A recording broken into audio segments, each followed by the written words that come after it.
Hello! ഈ ബാഗും തൂക്കി എങ്ങോട്ടാ പോകുന്നേന്ന് ചോദിച്ചു കഴിഞ്ഞാൽ നമ്മളുടെ സ്വന്തം വർക്കല ക്ലിഫിലേക്കാണ് ഞാൻ പോകുന്നത്. ഈ ട്രിവാൻഡ്രം സെൻട്രലിൽ നിന്നാണ് എന്റെ ട്രെയിന്.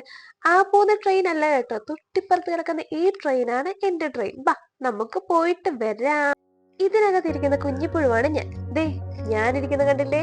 അതിന്റെ തൊട്ട് ഫ്രണ്ടില് എന്നെ പോലെ തന്നെ ക്ഷണിക്കാതെ വന്ന ഒരു അതിഥിയുണ്ട്. നമ്മുടെ സ്വന്തം വെള്ളരിപ്രാവ്. വെള്ളരിപ്രാവാണോ അല്ലാത്ത പ്രാവാണോ എന്നൊന്നും എനിക്കറിയത്തില്ല. ടിക്കറ്റ് എടുക്കാതെ വന്ന് അവള് തന്നെ താനെ വർക്കല ക്ലിഫിന്റെ അവിടെ വന്ന് ഇറങ്ങി നേരെ ഓപ്പോസിറ്റ് സൈഡിലേക്ക് നോക്കുമ്പോഴത്തേക്കും നമുക്ക് പ്രൈവറ്റ് ബസ് സ്റ്റാൻഡ് ഉണ്ട്. ഞാൻ ഓട്ടോയ്ക്ക് റേറ്റ് ചോദിച്ചപ്പോഴത്തേന് 170 രൂപയാണ് നൈറ്റ് ആയതുകൊണ്ട് അവർക്ക് ഒരു ചാർജ് പറഞ്ഞത്. പക്ഷെ ഒരു ബസ് ചേട്ടനോട് ചോദിച്ചപ്പോഴത്തേക്കും ചേട്ടൻ പറഞ്ഞ ക്ലിഫിലേക്ക് ഇവിടെ ബസ് ഉണ്ട്, ഒരു 20 രൂപയുള്ള റേറ്റ് എന്ന് പറഞ്ഞപ്പോഴത്തേനും അവിടെ നേരെ ബസ്സിലേക്ക് ചാടി കയറിയിട്ടുണ്ട്.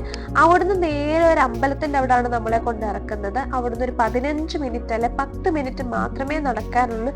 നൈറ്റ് വൈബ് ആഘോഷിക്കുന്നവരാണെന്നുണ്ടെങ്കിൽ നിങ്ങൾക്ക് എങ്ങനെയും ക്ലിഫിലേക്ക് പോയിട്ട് വരാം. അത് കഴിഞ്ഞപ്പോൾ എനിക്ക് നല്ല രീതിയിൽ ഞാൻ അവിടെ ഉള്ള റെസ്റ്റോറൻറ്റിൽ കയറിയപ്പോഴത്തേക്ക് കുഞ്ഞ് ഏഞ്ചലിനെ കണ്ട് കുറച്ചു നേരം ഞാൻ അവളോട് ചിരിച്ച് കളിച്ചിരുന്നപ്പോഴത്തേന് പിന്നെ എൻ്റെ കോൺസെൻട്രേഷൻ മുഴുവനും ഞാൻ ഓർഡർ ചെയ്ത എൻ്റെ ലൈനിലും പിന്നെ എൻ്റെ സ്വന്തം മോമോസിലും ആയിരുന്നു. അത് രണ്ടും വന്നപ്പോഴത്തേനും എങ്ങനെയെങ്കിലും അകത്താക്കണം എന്നുള്ള ചിന്ത മാത്രമേ ഉള്ളായിരുന്നു. ബിക്കോസ് നമ്മൾ നടക്കുമ്പോഴത്തേക്കും നമുക്ക് നല്ല ഊർജ്ജം വേണമല്ലോ, ആ ഊർജ്ജത്തിന് എന്തെങ്കിലും കഴിക്കണമല്ലോ. ആ ഊർജ്ജം കിട്ടാൻ വേണ്ടിയിട്ട് ഞാൻ കഴിച്ച സാധനമാണ് മോമോസ്. സാധനം കൊള്ളാം.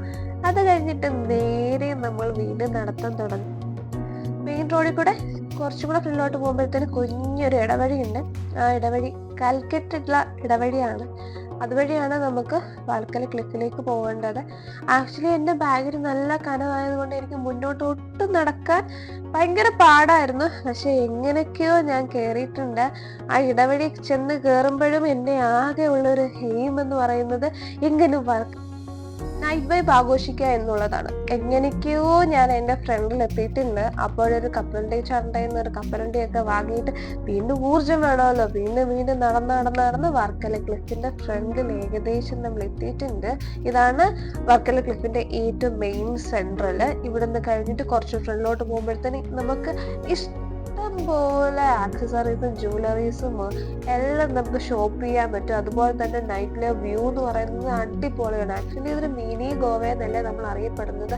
അതുകൊണ്ട് തന്നെ ഗോവയുടെ ഒരു ഒരു ചെറിയ ഫീൽ എന്നല്ല, നല്ല അടിപൊളി ഫീല് നമുക്ക് കിട്ടാറുണ്ട്. ഞാനിവിടുന്ന് ഒരു വൈഡ് പർച്ചേസ് ചെയ്തിട്ടുണ്ട്. അത് കഴിഞ്ഞ് കുറച്ചും കൂടെ ഫ്രണ്ടിലോട്ട് പോകുമ്പോഴത്തേനും നമുക്ക് ഇഷ്ടം പോലെ ജ്വല്ലറീസ്. ആസ് എ ഗേൾ ഞാൻ എന്ത് വാങ്ങണം എന്ത് എടുക്കണം എന്നുള്ള കൺഫ്യൂഷനിലായിരുന്നു. പിന്നെ നമുക്ക് താഴേക്ക് കടലിലേക്ക് പോകണമെന്നുണ്ടെങ്കിൽ നമ്മൾ ഫസ്റ്റ് വരുന്ന എൻട്രിയുടെ അവിടുന്ന് താഴോട്ട് ഒരു കരിങ്കലിന് ഒരു സ്റ്റെപ്പ് ഇട്ടിട്ടുണ്ട്. അതുവഴി ഇറങ്ങിയിട്ട് നമുക്ക് കടലൊക്കെ ആസ്വദിച്ചിട്ട് തിരിച്ചു കയറി വരാം. ഒരു പ്രശ്നമില്ല. എന്തെങ്കിലും പ്രശ്നം ഉണ്ടെങ്കിൽ ഇവിടെ സെക്യൂരിറ്റീസും ബാക്കിയുള്ള കാര്യങ്ങളൊക്കെ നമുക്ക് അവൈലബിൾ ആണ്.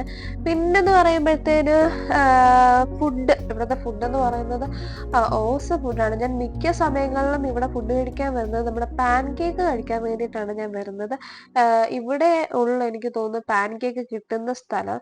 പിന്നെ അതേപോലെ ഇഷ്ടം പോലെ ഫോറിനേഴ്സും അതുപോലെ തന്നെ കന്യാകുമാരി സൈഡിൽ നിന്നാണ് മോസ്റ്റ് ഓഫ് ദ ആൾക്കാരും ഇവിടെ വരുന്നതായിട്ട് ഞാൻ കണ്ടിട്ടുള്ളത്. നമ്മുടെ മലയാളീസ് വരിക എന്ന് പറയുന്നത് കുറച്ച് കുറവാണ്. പിന്നെ ശനിയും ഞായറുമാണ് ഇവിടെ തോനെ ആൾക്കാരെ നമുക്ക് കാണാൻ പറ്റുന്നത്. ബാംഗ്ലൂസ് ആയിക്കോട്ടെ, അതുപോലെ തന്നെ ഈ ചന്ദനത്തിരി സാമ്പ്രാണിത്തിരിയില് ഡിഫറെന്റ് കളറിൽ ഞാൻ കാണുന്നത് ഫസ്റ്റ് ടൈമാണ് ഇങ്ങനെ കാണുന്നത്. പിന്നെ ഒരു കഫി എന്ന് പറയുന്ന ഈ സ്ഥലം ഒരു ഫോട്ടോഷോപ്പാണ്. ഞാൻ ഇവിടെ നിന്ന് 5-6 ഫോട്ടോ ഒക്കെ എടുത്തിട്ടുണ്ടായിരുന്നു. അത് കഴിഞ്ഞിട്ട് എന്താണെന്ന് അറിയത്തില്ല, വീണ്ടും എനിക്ക് നല്ല രീതിയിൽ വിശന്നിട്ടുണ്ട്. എനിക്കിപ്പോൾ കൊക്കപ്പുഴുവിൻ്റെ അസുഖം ഉണ്ടെന്ന് തോന്നുന്നു. ഇടയ്ക്കിടയ്ക്ക് നല്ല രീതിയിൽ വിശക്കുന്നുണ്ട്. അപ്പോൾ ഞാനാണെങ്കിൽ ഇനിയും ഒരു റെസ്റ്റോറൻറ്റ് തപ്പി നടക്കുകയാണ്. അങ്ങനെ പരിചയമില്ലാത്ത ഫുഡൊന്നും കഴിക്കാൻ പറ്റത്തില്ല. നല്ല എന്തെങ്കിലും ഫുഡ് കഴിക്കാൻ വേണ്ടിയിട്ട് ഞാനൊരു റെസ്റ്റോറൻറ്റ് തപ്പി കണ്ടുപിടിച്ചിട്ടുണ്ട്. അപ്പോൾ അവിടെ ആണെങ്കിൽ നമുക്ക് എന്ത് പറഞ്ഞെന്ന് പറഞ്ഞാൽ മീൽസും ബാക്കിയുള്ള കാര്യങ്ങളൊക്കെ അവർ ഫ്രഷായിട്ട് അവിടുന്ന് തന്നെ നമുക്ക് പ്രിപ്പയർ ചെയ്ത് തരും. സത്യം പറഞ്ഞു കഴിഞ്ഞാൽ ഞാൻ ഇവിടുന്ന് ഒരു ഫിഷ് ഓർഡർ ചെയ്ത് അത് അവർ നമുക്ക് പാകം ചെയ്ത് തന്നു.